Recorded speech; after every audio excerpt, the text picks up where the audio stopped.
Si nosotros vemos estas palabras de nuestro Señor Jesucristo, nosotros podemos observar entonces que el perdón no es algo sugerente, no es una sugerencia para el cristiano, pero tampoco, como lo vamos a ver a lo largo del desarrollo de la meditación, no es algo que podamos llevar por nuestras propias fuerzas.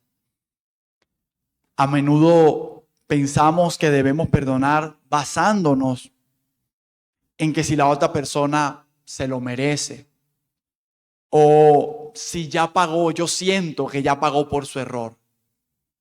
Sin embargo, nosotros debemos entender, a la luz de lo que acabamos de leer, que en el Evangelio, esa lógica, supuesta lógica de perdón, cambia. En el Evangelio, el perdón no nace del mérito, no nace del que se lo merece y que no, sino que nace de la misericordia del Salvador. Como le llegó a decir el apóstol Pablo a los Efesios en 4:32, sean bondadosos y compasivos unos con otros y perdónense mutuamente. Y aquí da la razón, así como Dios los perdonó a ustedes en Cristo. El perdón cristiano, mis hermanos, nosotros debemos saber que no es un acto de voluntad humana o un simple borrón y cuenta nueva. Es la respuesta, nuestro perdón, de un corazón que ha sido impactado por la noticia más costosa de la historia. Que nuestra deuda que teníamos para con Dios, infinita, incalculable, llena de tantas maldades que Dios conoce por dentro, por fuera, en el pasado, en el presente, hacia el futuro, fue pagada y cancelada por la sangre y el sacrificio de su Hijo. Hoy, mi motivación para esta clase no es que aprendamos a perdonar porque es bueno hacerlo, sino que mi motivación para esta clase, mis hermanos, es que aprendamos a perdonar porque Cristo nos ha otorgado a nosotros un perdón que nosotros no podemos pagar. Y entonces, sabiendo eso, nosotros siendo perdonados en Él por un costo altísimo, nosotros deberíamos fluir directamente a perdonar a otros. Hoy nosotros vamos a ver, además, en esta serie, no solo lo que a algunos les suena bonito, la idea de perdonar, como un concepto maravilloso, algo virtuoso, sino que hoy vamos a abrir, como si se quiere, el cuerpo del perdón. Vamos a ver su anatomía. Vamos a ver cómo en el centro de ese cuerpo del perdón está el corazón latiente de la cruz. Vamos a ver cómo sus huesos están firmemente anclados en la justicia de Dios y sus músculos. Ese perdón se hace parte entonces de nuestra vida y motor diario. Entonces yo quisiera que nosotros viéramos esta clase o esta meditación a la luz de dos encabezados. Y es que en primer lugar vamos a ver la deuda cancelada, que fue el intercambio en el Calvario. Es decir, el justo por los injustos, como dice la Escritura, para llevarnos a Dios. Y luego de ver ese costo que tuvo nuestro perdón, nosotros vamos a ver como la gracia en acción, como dice el punto 2, soltar la venganza, lo que yo creo que yo merezco, la restitución para abrazar la paz con el otro.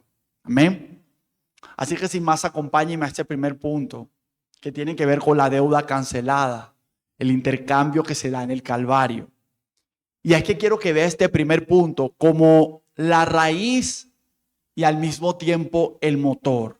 Es decir, que si usted piensa en una raíz de un árbol, usted piensa que ella va creciendo, se va nutriendo de los nutrientes de la tierra y de allí el árbol va saliendo cada vez más frondoso, más fuerte, da frutos, ¿sí? Si la raíz es mala, todo el árbol es malo. Si la raíz está contaminada, el árbol se contamina. De allí fluye. Y la raíz de nosotros para el perdón, vamos a ver que es el Evangelio. Pero también ese Evangelio no solo es la raíz de nuestro perdón, se va a convertir en el motor de nuestro perdón. Se va a convertir en el impulso diario para yo poder, en medio de cualquier ofensa, perdonar.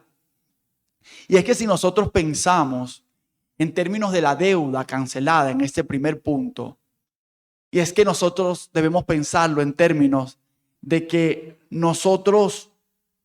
para nosotros ser perdonados, tenemos que estar conscientes no solo del profundo costo físico y espiritual que tuvo nuestro perdón, sino la profunda bancarrota espiritual que hay en nosotros.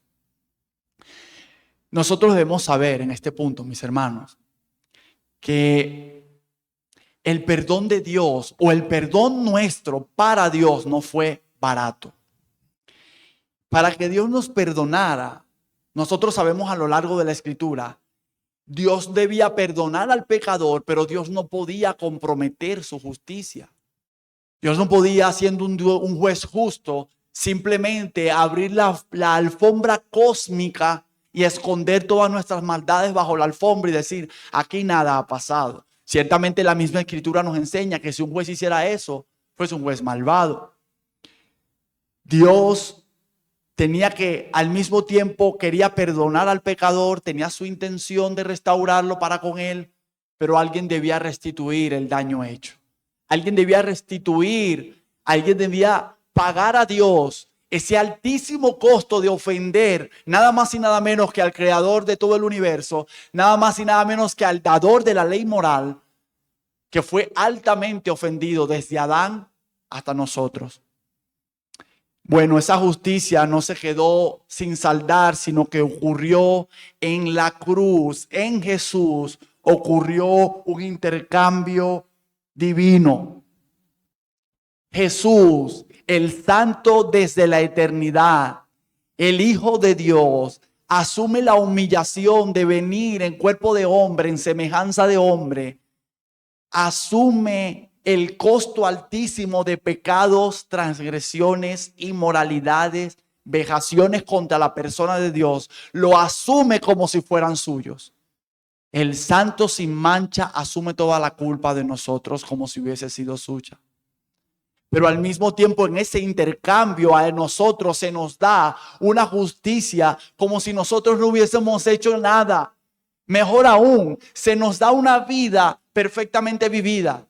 A nosotros se nos coloca en nuestra cuenta la vida perfecta de alguien que desde que nació, el primer segundo en que respiró aliento de vida, hasta el último segundo que expiró en la cruz del Calvario, no pecó ni un segundo contra la voluntad de Dios. Esa vida fue cargada en nuestro lugar y delante del tribunal celestial somos declarados ahora inocentes y santos por medio de Jesús. Pero para Jesús nosotros debemos saber que Él sufrió, usted bien lo sabe, el dolor físico de clavos, el dolor físico de los látigos, el dolor intenso de las vejaciones, el dolor de la traición de sus propios discípulos. Pero Cristo sufrió un dolor mucho más profundo en su alma y es el abandono total de su Padre. Si hubo una persona en toda la historia que sintió el peso real de no tener la presencia de su Dios, era Cristo. Y Él lo sufrió por nosotros. Él ha sido la única persona en la historia que para darnos perdón delante de Dios sufrió el abandono del Dios Padre. Tú y yo no hemos sufrido eso un segundo de nuestras vidas. Cristo sí. Cristo fue, como dice la Escritura, triturado por nuestra paz. Esto, viéndolo hasta como lo hemos visto, debería empezar a cambiar entonces nuestra perspectiva con respecto a las ofensas. Nosotros no podemos perdonar si nosotros no sabemos no solo cuánto le costó al Señor Jesucristo, sino que nos olvidamos por un momento de cuánto era nuestra deuda. Tu deuda, mi hermano, y la mía delante del tribunal celestial no tenía medida. Nuestra deuda es digna de las fauces abiertas del infierno, porque nosotros le debíamos y le debíamos cada día, aún le debemos a un Dios todo santo. Pero hubo uno que pagó por nosotros y hoy en día nos dice deuda cancelada. Eso debería hacernos ver a nosotros, así como la parábola del hombre de los dos deudores. Por eso se la leí intencionalmente. Una persona que sabe cuánto se le perdonó, cuánto costó ese perdón, debería estar dispuesta totalmente a perdonar cada día sin medida. Nosotros deberíamos pensar que la ofensa de nuestro prójimo hacia nosotros, aunque es real y duele, nosotros deberíamos pensar que es infinitamente pequeña en contraposición con alzar la mano constante en rebelión contra Dios. Si tú comparas eso, tú dices, a mí no se me ha hecho nada. Ahora, si yo quisiera aplicar esto a nuestra vida diaria, para que esto empezara a moldear nuestro perdón, yo quisiera decirte, por ejemplo, que tú pudieras tomar en tu día a día y usar la cruz del Calvario como un filtro para perdonar. Si a ti te ofenden hoy, mañana, tú deberías preguntarte, antes de reaccionar ante la ofensa, ¿esta ofensa será mayor que lo que Cristo cargó por mí? Al tú ver la cruz, por supuesto deberías llegar a la misma conclusión que yo, que tu alma lo que está llena es de orgullo. Porque si tú comparas lo que se te está diciendo, la reacción que te es contraria, el comentario que te duele, aquí no hablamos de ignorar, aquí hablamos de colocarse frente a aquel costo que se dio por mí en el Calvario y decir, ¿es realmente esto que se me está haciendo a mí digno de yo tener en mi corazón todo el día y toda la semana una raíz de amargura, una falta de reconciliación? Si el Dios del universo, la segunda persona de la Trinidad, vino a morir por mí y no le debo ni $1 en mi pecado al tribunal celestial. Tú deberías pensar también de manera práctica, no solo en el porqué de la ofensa, sino el desde dónde la estás viendo. Es un tema de perspectiva, hermanos. En lugar de preguntar, ¿por qué yo debería perdonar a esta persona? Esa es la pregunta que surge naturalmente después de la ofensa. ¿Por qué? ¿Qué razones tengo yo? Tú deberías pensar, en vez de eso, deberías pensar, ¿desde qué lugar le estoy hablando yo? Y ya le voy a explicar a qué me refiero. Si tú ves la ofensa venir hacia tu persona y lo miras o te miras a ti mismo como el juez, tú verás toda ofensa como una ofensa dolorosa, no digna de perdón de tu parte, y juzgarás a todo el mundo como un vil pecador que no merece que tú le des tu gracioso perdón. Pero si tú cambias la perspectiva y tú te ves, hermano, hermana, frente al tribunal celestial como un pecador como eres, tal cual como esa persona, el orgullo y la soberbia se disuelven. Y dices, es que yo lo perdono porque él es un pecador tal cual como yo. Yo estoy delante de un tribunal celestial y yo que estoy en Cristo, ahora me consideran limpio y santo por la sangre de Jesús, no por mi propia cuenta. Si eso fue así para mí, ¿quién soy yo para no dispensar perdón de aquí para allá? Es imposible, mis hermanos, ser un juez severo mientras te reconoces como un pecador rescatado. A veces lo pienso un poco, el perdón a veces no es tanto el dolor que hay dentro de nosotros, que puede ser real. La ofensa pudo haber sido grave, pero a veces que nos queremos ver como jueces de los demás. La ofensa está allí, quizá haya el tiempo para exhortar, quizá haya el tiempo para hablarlo. Pero si hay algo que no debe permanecer en nuestro corazón, es una raíz de profunda venganza y de restitución. Y eso es lo que quiero que veamos en nuestro segundo punto de esta meditación. Si ya nosotros vimos el costo para Dios de nuestro bendito perdón, y si vimos que no costó nada para nosotros, pero a Dios le costó todo, le costó su Hijo, y nos regala ese perdón y esa misericordia se renueva para nosotros cada mañana. Sí, el perdón de Dios se renueva para ti y para mí cada mañana, mi hermano. Entonces, ¿cómo debería verse esa gracia en acción? Y ese es el segundo punto. Y en este punto yo quisiera que viéramos que este punto se une a la renuncia al derecho de castigar con la confianza puesta en el juicio de Dios. Y ya le voy a explicar a qué me refiero. Perdonar, mis hermanos, es una decisión que viene desde el corazón, no de solamente de las emociones. Es una decisión de corazón de no cobrar la deuda. Jesús, en medio de su mayor agonía, siendo totalmente inocente, no parcialmente inocente como yo, un pecador o como usted. Cristo siendo totalmente de manos limpias, incluso llegó a decirle al Padre en la cruz más cruel: Padre, perdónalos. Ellos no saben lo que hacen. Cristo estaba pidiéndole al Padre, en medio de su dolor, en medio del mayor ofensor que estaba traspasando incluso su cuerpo, diciéndole: Señor, no se lo tomes en cuenta. ¿Recuerdan a Esteban el mártir? También tenía en cuenta. Él estaba viendo la maldad desplegada hacia él.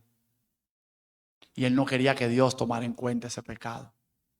Él no lo tomaba como para sí. Él lo entregó en la mano del Señor. Si tú vas a dar el pago por esta ofensa, Señor, dalo tú, no yo. Que no sea de mi boca que venga a pedir restitución, sino sea de ti, Señor. Ese es un corazón que está siendo limpiado de la venganza. Jesús no esperó, mis hermanos, que se disculparan para él otorgar perdón desde el corazón. Al nosotros perdonar, estamos imitando este acto de Jesús. A veces yo creo que estamos esperando siempre tener al frente a la otra persona. Y esperamos que la tensión, ustedes imagínense una cuerda en tensión. Nosotros estamos esperando que la tensión se empiece a romper de allá para acá. Estamos esperando que ese perdón fluya de allá para acá. Porque yo siento en mi corazón que soy yo que debo ser restituido. Y digo, si de allá para acá no viene diálogo, créeme que de aquí para allá no. Yo no creo que esa es la imagen que nos da el Señor Jesucristo. Nosotros en Cristo, cuando decimos que soltamos la venganza y abrazamos la paz, nosotros estamos dispuestos no solo a dar perdón, sino a buscar una restitución total si esa persona se arrepiente. Ahora, muchas veces también vamos a tener escenarios como: si yo doy perdón de aquí para allá y perdono de corazón, pero la persona persiste en ofenderme, no me toca a mí juzgarlo, le toca al Señor, dueño de la venganza, juzgarlo. Ese es el corazón realmente que ha perdonado.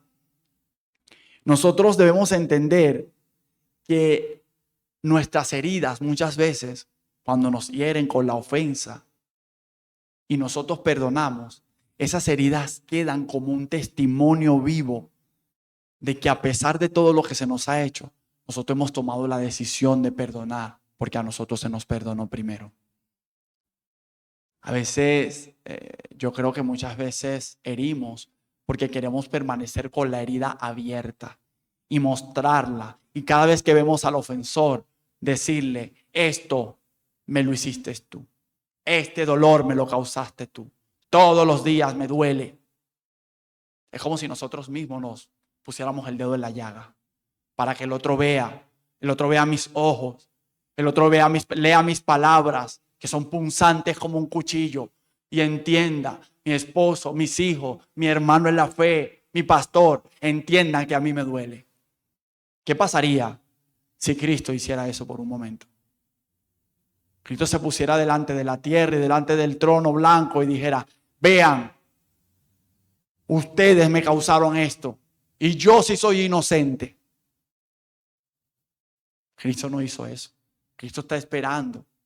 Cristo nos fue a hacer morada, ofreciéndonos su perdón gratuito, sin que nosotros le demos nada a cambio. Nosotros debemos pensar incluso en lo más profundo de nuestro dolor, quizás por una ofensa hecha hacia nosotros, que Jesús no le tocó perdonar, porque Él era Dios y a Él no le dolió nada. A Él como que Jesús no me va a entender, porque a Jesús no le dolió eso. Como decían por allí, Jesús no perdonó desde un trono de cristal. Jesús perdonó desde un madero de tortura. El sufrimiento de Jesucristo fue físico, emocional, espiritual, maltratado injustamente. Y aún así en la resurrección, sus heridas no desaparecieron. Él se fue a ver a sus discípulos perdonados, mostrándoles unas heridas que mostraban para ellos misericordia y gracia cumplida. Es como si Cristo les estaba diciendo a ellos: no me pidan perdón, yo ya los perdoné. ¿Quieren saber cómo? Aquí están las heridas. Estas heridas son gracia y misericordia constante para ustedes. Cuando perdonamos esas heridas que nos han hecho, no se vuelven fuentes de amargura, sino se vuelven muestras del poder sanador de Dios. Como si yo le dijera al otro, el otro te pueda ver y pueda saber que te hizo un daño, pero esa herida tú la muestres como diciendo: tranquilo, que mi Dios sana, mi Dios transforma. Y si la persona viene a ti incluso dolida, arrepentida, perdóname, tú puedas decirle: tranquilo, que estas heridas mías no son nada con las que yo le hice a Cristo. Y Cristo no me cuenta nada, no me toma en cuenta nada todos los días. ¿Quién soy yo para tomarte en cuenta esto? ¿Qué podemos practicar viendo esto del perdón como una acción que fluye ahora directamente de la cruz y de heridas sanadas por ese evangelio que nosotros creímos? A veces no queremos hacerlo, pero yo te llamaría a hacer una primera práctica. Haz una intercesión radical. Yo sé que en tu mente y en tu corazón tienes nombres, apellidos, tienes eventos en específico, momentos, horas, días, recuerdos amargos de una herida muy profunda. El antídoto contra el veneno de la amargura es incluso pedir bendición a aquel que alguna vez te causó una herida. A veces no queremos hacerlo, porque el corazón de nosotros está lleno de una profunda amargura por causa de esa persona, de ese hermano, de ese vecino, de ese familiar. Pero nos costaría sentarnos delante del trono de la gracia y pedir, en vez de maldición y juicio, pedir bendición.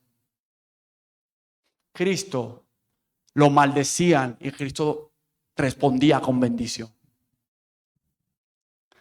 Cristo le decían: ojalá mueras allí, y se burlaban del Hijo de Dios. Y Cristo respondía con: Señor, yo sé lo que hay en su corazón, no se lo tomes en cuenta. ¿Quiénes somos nosotros para conservar el nombre y apellido de alguien por algo tan pequeño comparado con lo que se le hizo al Señor Jesucristo? No te estoy hablando de que el perdón cancele tu dolor emocional en un sentido. No hablamos de no ha pasado nada, no hay punto, no, olvídalo. Me hiciste la mayor ofensa, no, yo voy a hacer como que nada pasó. No estamos hablando de eso. Estamos hablando de que liberas tu corazón del odio. A lo mejor incluso en una relación con un hermano, en una relación con tu propio cónyuge, con tus hijos, quizás te cuesta restablecer, restituir a cómo estaba todo desde el inicio. pero que tú puedas liberar delante del Señor tu corazón y decir, yo quiero, Señor, todavía hay unas emociones que no se encuentran con este perdón, pero si hay algo que deseo de mi corazón es liberarlo de la venganza. Que seas tú, Señor, que no esté en mí no está la capacidad de castigar y no quiero hacerlo desde la distancia, desde un perdón frío y calculador y le digo a la persona, yo ya te perdoné, pero mantengo mi distancia contigo. Hermano, si la herida continúa allí y si tu perdón es de boca, analiza, a lo mejor mantén distancia con la persona, no la hieras. No hagas un perdón por perdonar, no lo tomes como algo nominal. No digas, yo perdono porque soy cristiano. Eso es como obligado. Yo voy al trabajo de 8 a 5 porque me pagan. Eso suena así, discúlpenme lo llano de la expresión. Me toca perdonar porque yo soy cristiano. Bah. Me toca calarme al vecino porque ni modo. Recuerda que yo soy cristiano. No, eso no es el perdón que Cristo da. El perdón que Cristo le da a uno es para decir, Señor, yo no le quiero tomar en cuenta a esta persona esto. No importa lo que me haya hecho. Me duele aún sentarme con él, con ella. Entonces voy a sanar en mi corazón primero y no voy a maltratar a la persona. Esperaré entonces que tú sanes ese odio, esa ira, esa venganza. Y luego, entonces me dispondré a restituir mi relación con él o con ella. Amén. Quiero cerrar con esto, que podamos pensar. Y es que el perdón, mis hermanos, es el aroma que desprende el cristiano cuando somos presionados por el dolor. Si te sientes incapaz de perdonar, no fabriques el perdón, como lo decía ahorita. No uses materiales malos, por decirlo de alguna manera, para fabricar un perdón que no viene de Dios. ¿Te cuesta perdonar? Mira a Cristo. Mira sus manos perforadas. Mira su costado abierto.